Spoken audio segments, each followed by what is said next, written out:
Alrededor de las 3 de la mañana, Anastasia Lugova se despertó por un dolor agudo en la cabeza. Cuando abrió los ojos, vio frente a ella a un hombre desconocido que solo llevaba ropa interior.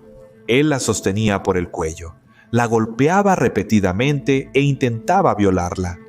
Todo esto sucedía en el compartimiento del tren Kiev-Mariupol, ante los ojos del hijo de 6 años de Anastasia.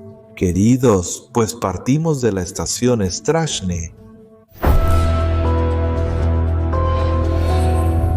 Entonces, cuando Zahar, el hijo de Anastasia, se despertó por el alboroto y los gritos de su madre, empezó a gritar.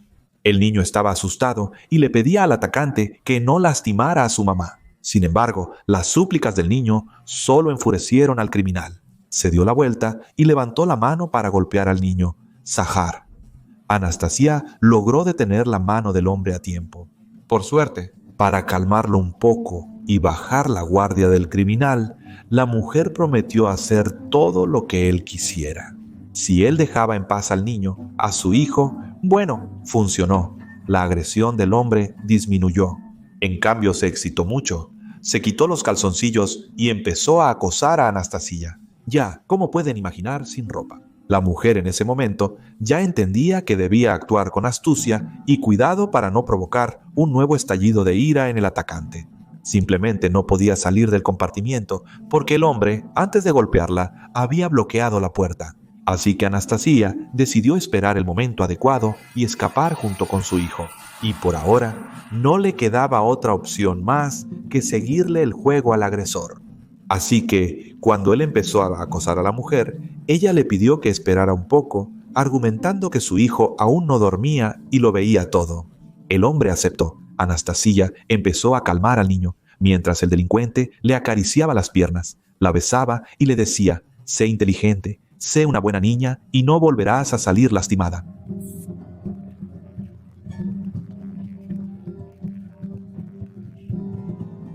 Anastasia entendía que, para poder escapar, tenía que desbloquear la puerta de alguna manera y sacar al hombre del compartimiento. Por eso, ella le propuso ir con él para que todo no sucediera frente a Zahar. Es decir, este hombre no viajaba con ella en el mismo compartimiento, al principio. En resumen, el delincuente también aceptó esta propuesta de la mujer.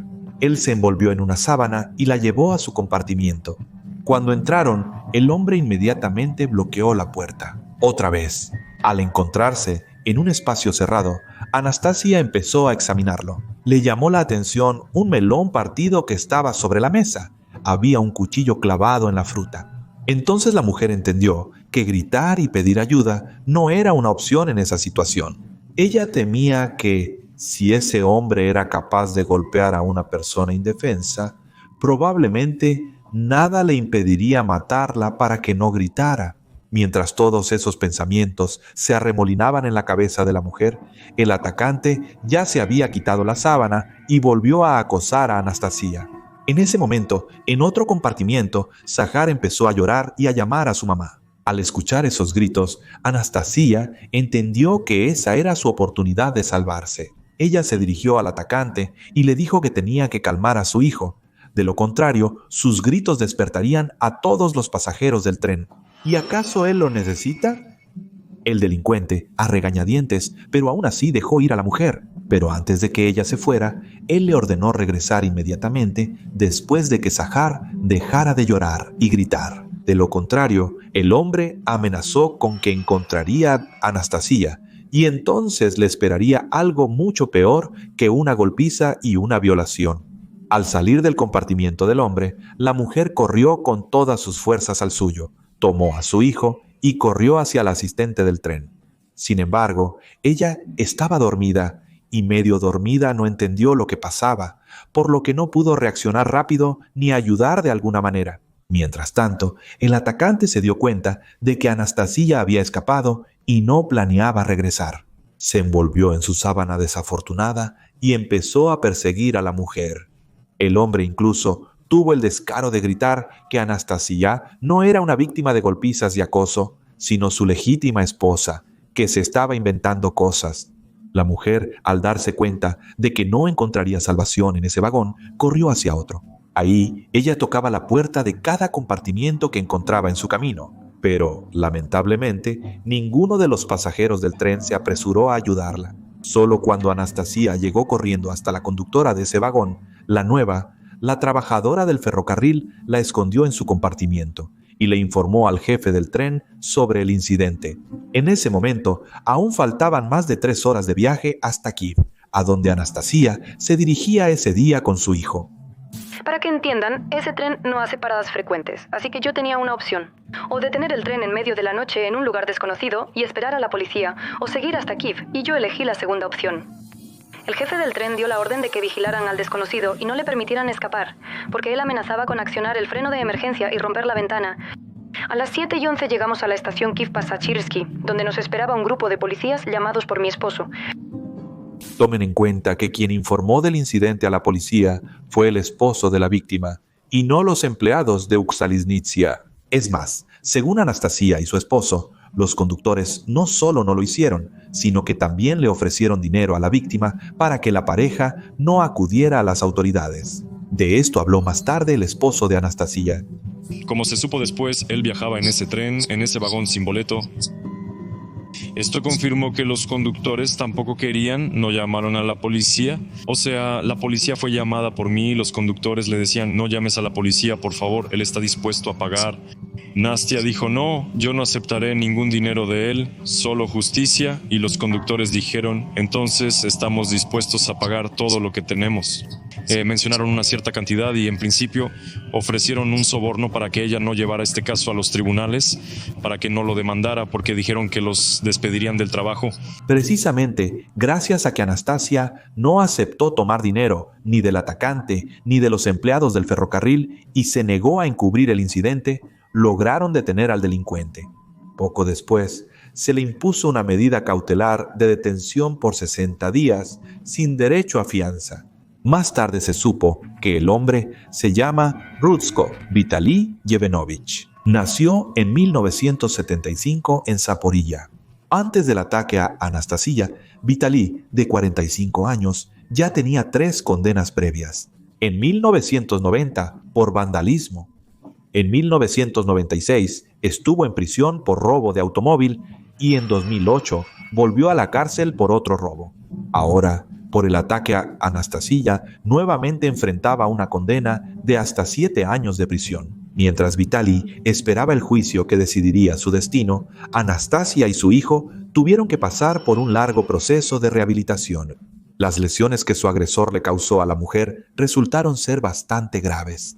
Aunque, según la amiga de Anastasia, los forenses que examinaron primero a la víctima afirmaron que solo encontraron daños en los tejidos blandos y calificaron esto como lesiones leves. Ese dictamen de los expertos no dejó satisfechos ni a los familiares, ni a los amigos, ni a la propia víctima, ya que el rostro de la mujer estaba literalmente rojo, muy hinchado y cubierto de moretones. Así que Anastasia acudió a una clínica privada donde le realizaron una tomografía computarizada. Como resultado de este estudio, se descubrió que la mujer tenía la mandíbula rota. No parece ser una lesión de gravedad leve, por decirlo así. Además, a Anastasia le diagnosticaron una conmoción cerebral, fractura de nariz, lesión en la oreja y múltiples hematomas en la cabeza. Finalmente, después de los resultados de la tomografía computarizada, los forenses aceptaron realizar una nueva pericia y cambiaron su primera conclusión de lesiones leves a lesiones de gravedad media. Pero debido a las acciones de Vitaly, no solo Anastasia resultó gravemente afectada, sino también su hijo Zahar, quien fue testigo del crimen. Por supuesto, sus heridas ya eran más de carácter psicológico. La propia víctima habló sobre el estado del niño después del ataque en su página de Facebook. Todos me preguntan cómo está mi hijo. Ahora estoy tratando de protegerlo para que no vea las noticias bajo ninguna circunstancia y que sus fotos aparezcan lo menos posible en los medios de comunicación, porque no sé cómo esto podría afectar su comunicación con sus compañeros en el futuro y así sucesivamente. Zayarchik va al psicólogo. Tiene un gran trauma psicológico. Tiene miedo de quedarse solo. Dice que las cosas de miedo en la televisión no le asustan, pero le dan miedo los hombres adultos. Por ahora, también me tiene miedo a mí. Le llamo, pero sin video. Los niños perciben todo visualmente y él no puede acostumbrarse a que su mamá se vea así. Hay que trabajar para que él no se culpe a sí mismo. Dice, es mi culpa por no haberte salvado, por no haberme despertado antes. Hablamos con él, tanto su papá como sus abuelos y mi hermana. Las reflexiones y pensamientos sobre este tema pueden durar mucho tiempo. Él hace preguntas, trata de entender, pero todavía no comprende por qué el tío golpeaba a mamá y estaba desnudo. Al cuarto día después del ataque, Anastasia todavía estaba en el hospital. Ella afirmaba que su estado de salud había empeorado. A pesar de eso, encontró fuerzas para compartir circunstancias adicionales del crimen. Entonces, según sus palabras, cuando esa noche logró escapar del atacante y esconderse con la conductora, Vitaly rápidamente trasladó sus cosas a su compartimiento. Ahí empezó a hurgar en las pertenencias personales de la mujer, se llevó su dinero y su pasaporte. Gracias a los documentos, obtuvo información sobre cómo se llama la víctima, dónde vive y cuándo nació. Con estos datos, se dirigió al asistente y al jefe del tren y empezó a contarles que Anastasia era su esposa y Zahar su hijo. ¿Y qué crees? Le creyeron. Al principio, los empleados del tren incluso le pidieron a la víctima que hablara con Vitaly y consideraron devolverla al compartimiento con el delincuente. En lugar de poder tranquilizarse un poco y calmar a su hijo, Anastasia tuvo que pasar un tiempo convenciendo a los empleados del tren de que no conocía a ese hombre y que lo veía por primera vez en su vida. Más tarde, Anastasia también contó por qué comparte su historia en las redes sociales. En ese momento, la mujer tenía mucho miedo de que el caso se encubriera rápidamente y que al agresor lo declararan mentalmente enfermo, es decir, inimputable. Anastasia misma no veía ningún motivo para esto, ya que, en su opinión, Vitaly actuó conscientemente y sabía perfectamente lo que hacía. Esto precisamente lo indicaba el hecho de que el hombre revisó sus cosas y luego, al enterarse de información personal, convencía a todos los presentes de que las víctimas eran su esposa y su hijo. La mujer tampoco descartaba que Vitaly pudiera haber actuado de manera similar en otras ocasiones. Apenas ayer entendí que era un sistema coordinado y bien ensayado. Primero, él golpea a la chica y así la intimida. Ella acepta todo con tal de que no la golpeen. Luego empiezan a decir frases como, sé una niña buena o haré algo peor. La chica hace todo por miedo al dolor. El desgraciado abusa de ella como quiere. La golpea más fuerte porque eso le da placer. Al llegar a Kiev, la deja medio muerta o muerta en el compartimiento. Él sale solo y a la víctima la encuentran hasta que todos han bajado del tren. Nadie siquiera entenderá quién lo hizo, porque el desgraciado viajaba sin boleto. Él queda impune y simplemente espera el siguiente viaje nocturno. Las publicaciones de Anastasia en las redes sociales se hicieron muy populares. La gente estaba indignada porque, para salvarse, la mujer tuvo que correr hasta el vagón vecino, porque ninguno de los pasajeros reaccionó a sus gritos y pedidos de ayuda. El público también prestó atención al trabajo poco profesional y negligente de los empleados de Uksalinitsia, quienes dejaron entrar a un polizón al vagón. No pudieron brindar ayuda a Anastasia de manera oportuna, no llamaron a la policía y le ofrecieron un soborno a la mujer. Sin embargo, como suele suceder, también hubo quienes criticaron a la propia víctima. Algunos comentaristas culpaban a Anastasia, diciendo que era su propia culpa. Debió haber cerrado el compartimiento y, en general, las mujeres no deberían viajar solas. Alguien incluso acusó a la víctima de hacerse publicidad con esta historia. Por suerte, había mucha menos gente así. Bueno, menos que los que apoyaban a Anastasia. También hubo un comentario oficial sobre la situación por parte de Uksalinitsia. La empresa ya el 1 de agosto publicó una publicación en la que pidió disculpas a la afectada y destacó la urgente necesidad de reanudar el acompañamiento de los trenes por parte de los empleados de la Policía Nacional. Al mismo tiempo, en esa publicación no comentaron de ninguna manera la información de que la conductora del tren persuadió a la afectada para que aceptara un soborno y no acudiera a la policía. Posteriormente, la empresa informó que realizó una investigación interna sobre este incidente. El resultado fue el despido de varios empleados, a quienes solo se les acusó de negligencia. En particular, perdieron sus puestos la conductora del vagón donde ocurrió el ataque, el jefe del tren, el instructor de las brigadas de tren, el maestro principal del depósito de vagones de la reserva de conductores y el subdirector del depósito de vagones de Mariupol. Además, Ukrzaliznytsia informó que realizó una capacitación adicional para todos los empleados para evitar que situaciones similares ocurran en el futuro. Ya en marzo de ese mismo año, la policía comenzó a acompañar los trenes de pasajeros en 2 rutas. A los conductores se les permitió usar gas pimienta para defensa propia y en agosto, Ukrzaliznytsia lanzó un proyecto piloto para proteger los trenes de pasajeros con la ayuda de guardias armados. Esta decisión realmente no puede dejar de alegrar, ya que la violencia está aumentando. Y tanto las pasajeras como las conductoras se enfrentan a esto. E incluso los pasajeros, de hecho, contaré mi historia un poco más adelante. Pero aquí hay algunas historias de conductoras. Hace algunos años viajábamos con una amiga en un vagón nocturno de clase económica. Un hombre se acercó a nuestros asientos, ocupó el lugar junto a nosotras y simplemente ante nuestros ojos empezó a complacerse a sí mismo. Estaba sobrio. Yo simplemente me levanté de un salto y corrí hacia la encargada del vagón. Empecé a gritar en voz alta. Mi amiga se quedó en su lugar. La encargada del vagón corrió inmediatamente detrás de mí hacia nuestros asientos, pero el desgraciado mientras tanto se escapó corriendo al vagón vecino. Cuando mi compañero se fue al compartimiento de servicio a dormir, el pasajero entró a mi compartimiento. Se sentó de tal manera que yo no pudiera salir, bloqueó el paso con su cuerpo y empezó a desabotonarse la camisa. Yo traté de convencerlo, pero fue en vano, así que con la mano libre llamé al jefe del tren. El jefe del tren llegó corriendo al vagón y sacó al pasajero del compartimiento. Yo no presenté ninguna denuncia.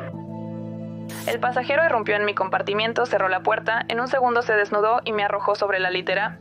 Tuve suerte de haber marcado el número del jefe del tren, aunque no alcancé a decirle nada. Él vino, sacó al pasajero del compartimiento, habló con él y ahí terminó todo. Viajaba en el tren de Kiev a Lviv. El conductor caminaba por el vagón. Me miró y dijo, entra al compartimiento del conductor para recoger la ropa de cama. Así que fui. Apenas entré, él empezó a hacerme bromas indecentes. Y luego me apartó de la puerta, la cerró con llave y empezó a besarme a la fuerza. Yo me resistía, pero sentía que era más débil y no podía con él. Ese beso asqueroso lo recordé para toda la vida. En mi cabeza pensaba que tenía que hacer algo porque si no me iba a ir muy mal. Veo que su gorra está colgada en el gancho. Le digo, ¡oh, qué bonita gorra! Él se distrajo. Seguramente pensó que íbamos a jugar a juegos de roles. Me dice, ¿quieres probártela? Le digo, ajá, voy hacia la puerta, la abro y salgo corriendo de ahí a mi lugar. Es un vagón de clase económica, hay gente por todos lados, ya no volvió a molestarme. Y ahora volvamos a la historia de Anastasia. Entonces, a finales de septiembre de 2020, el tribunal extendió el arresto del agresor por 3 meses más. Y en octubre se llevó a cabo una audiencia judicial en la que Anastasia Logova se encontró por primera vez con su agresor después del ataque. Según la mujer, el hombre intentó disculparse con ella e incluso, como compensación, le ofreció pagarle un viaje a Egipto. Como señaló la mujer, las palabras de Vitali en el momento de disculparse sonaban claramente insinceras. Yo simplemente trataba de no mirarlo y de no tomarlo en serio. Él se disculpaba, pero era tan pretencioso como si fuera un texto memorizado. En otras audiencias, Vitali se comportaba de manera agresiva. Maldecía a Anastasia y la llamaba bruja. Luego se disculpaba, admitía su culpa y se lamentaba con palabras similares a estas. ¿Para qué me subí a ese maldito tren? El diablo me confundió. Perdónenme y déjenme ir. También se supo que la hermana de Vitali presentó ante el tribunal un certificado que indica que el hombre tiene un tumor en el cerebro. Sin embargo, el tribunal no tomó en cuenta esta información porque no se demostró que el acusado tuviera la enfermedad.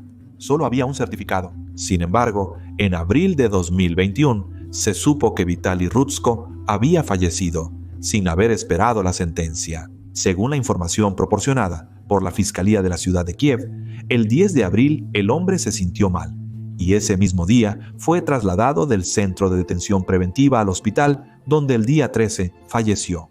La muerte fue natural, como consecuencia de una enfermedad. No tenía lesiones corporales. El futuro del proceso penal en relación con la muerte del sospechoso se decidirá en la próxima audiencia judicial el 19 de mayo de 2021. Anastasia también comentó esta noticia. Según la mujer, el miedo en el que vivió todo este tiempo, relacionado con que Vitali pudiera salir en libertad y encontrarla, murió junto con él. En relación con la muerte del acusado, el Tribunal del Distrito de Solomiansky de la capital cerró pronto el proceso penal en el caso del ataque en el tren Kiev-Mariupol. Sin embargo, la muerte del hombre no puso fin a esta resonante historia. Verá, el asunto es que dentro del proceso penal, ya cerrado, también había una demanda civil de la víctima contra Ukrzaliznytsia. La mujer exigía a la empresa una compensación de $500,000 de grivnas. Su principal queja era que los empleados permitieron deliberadamente que un polizón subiera al tren y fue él quien cometió ese cruel delito. La mujer estaba convencida de que toda esta historia se podría haber evitado por completo si todos los empleados hubieran cumplido diligentemente con su trabajo. Además, contó que todavía está luchando con las consecuencias de ese ataque. En particular, visita a un osteópata y a un psicólogo. A pesar de esto, el tribunal solo satisfizo parcialmente las demandas de Anastasia, obligando a Ukrzaliznytsia a pagarle 100,000 grivnas. Bueno, queridos, ahora una historia de mi parte. Esto fue, no sé, me parece que hace unos 5 años más o menos. En resumen, iba con mi ex de Kiev a Leópolis y nos tocaron en el compartimiento 2 hombres. Parecían amables, un poco mayores, tal vez de unos 50 años, más o menos. Estaban bebiendo un poco, pero nada grave. Muy amables, todos de Leópolis. Nos enteramos de eso durante la conversación, palabra tras palabra, preguntando a dónde van, nosotros a casa, nosotros también, algo así. Y parecía que todo estaba bien. Nuestras literas eran las segundas de arriba. Ellos estaban abajo. Nos subimos a nuestras literas arriba y ya nos acostamos a descansar. Ahí estamos pegados al teléfono. Se levanta uno de esos hombres, así rudo, con panza, y me pone la mano en la pierna así. Al principio, la verdad, ni le di importancia. Él puso la mano así. Me estaba contando algo, que qué onda, que si llevo mucho en el VIP, que esto y lo otro. O sea, como si fuera amable. Y luego empieza como a acariciar. Yo pensé, pues chale, esto está raro, no entiendo. Se voltea hacia mi ex y también le pone la mano así. Yo ya pensé, ajá, esto no está bien. Pero todo esto pasa mientras estamos bromeando, de aquí para allá. Todavía no la había tocado, pero luego veo que otra vez le pone la mano, como que la agarra del hombro y empieza con eso. Me molestó de inmediato, le dije, oye, vamos a calmarnos, no toques a mi esposa, no me toques a mí, en general, y ya, mejor sigamos el viaje. Eso los enfureció muchísimo. Dijeron, ¿qué pasa? Ahora mismo te vamos a partir la cara, ya estuvo. O sea, empezaron a hablar muy feo, la verdad. Y eso ya era de noche, la verdad, yo no sabía qué hacer. O sea, entiendo que todo el vagón ya está dormido. Me puse un poco nervioso. La verdad, en ese momento, solo intenté calmar toda la situación. Les dije, ya, no estoy diciendo groserías, ya me calmé. Bueno, en resumen, para no hacer el cuento largo, terminó en que prácticamente no dormí en toda la noche, porque todo el tiempo pensaba que en cualquier momento se iban a levantar, iban a empezar a golpear algo, a hacer cosas raras y así. Bueno, lo conté mal. Pero el punto es que estoy seguro de que historias similares de acoso no solo les pasan a las mujeres.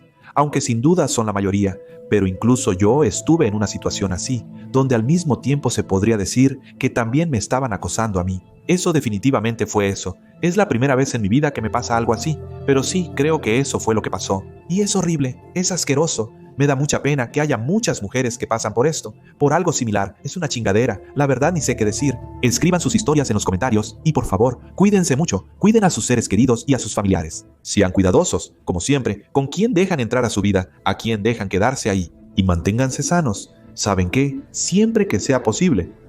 Si eres una buena persona y si eres mala, pues que te den. Pero creo que no hay personas malas. Bueno, besos, abrazos para todos. Los levanté un poquito, ya hablé demasiado. Me voy, en fin, nos vemos en el próximo video.